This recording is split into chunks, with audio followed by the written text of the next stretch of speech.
আসসালামু আলাইকুম।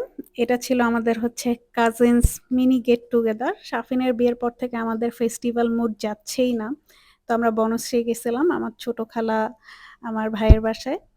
তো এখানে যে আমরা যেটা হয় যে সামিয়া ইউনিভার্সিটি থেকে আসার সময় আমাদের জন্য চিপস, তারপর বিভিন্ন খাবার নিয়ে আসে। তো আমরা এরকম খাবার খাচ্ছিলাম, ছবি তুলতেছিলাম, ওরা গল্প করতেছিল। আমি বিয়ে হয়ে যাওয়া একটু বড় হওয়ার কারণে খালামণিদের সাথে মাছ ভর্তায় পার্টিসিপেশন নিতে হয়েছিল। কারণ খালামণি ইলিশ মাছ নিয়ে আসছে আমার জন্য যেটা আমি ভর্তা করব। তো যেটা হয় আমি একটু ফাঁকি দিয়ে আমার ছোট খালাকে দিয়ে এই মাছ কাটাইছি, ধোয়াইছি, ভাজছেও খালামণি, আমি শুধু একটু কাটা বেছে দিছি। তারপর যেটা হয় যে কাটা বাছতে আমরা গল্প করতেছিলাম।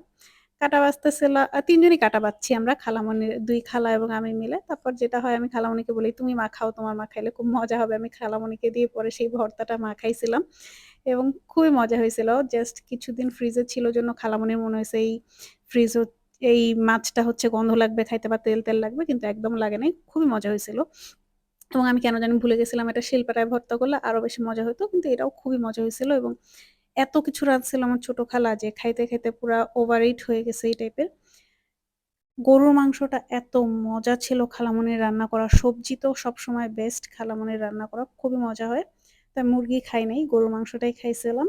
খুবই মজা হয়েছিল এবং আমি বারবার মাহমুদের কথা বলতেছিলাম যে ও থাকলে খুবই লাইক করত। শুটকি ছিল আমার পছন্দের এবং মাংসটা honestly এত মজা ছিল, খালামণির কাছ থেকে রেসিপি নিতে হবে।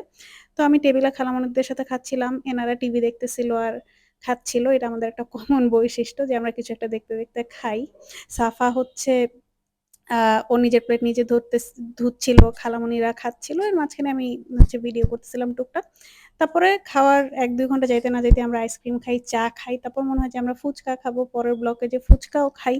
মানে আমরা একসাথে থাকলে যে কত কিছু করি, সবার মাথা-টাথা একদম নষ্ট করে দেই টাইপের হাহা-হি করতে।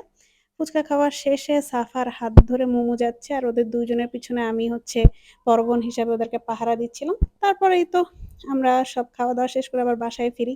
আজকের ব্লগ এই পর্যন্তই।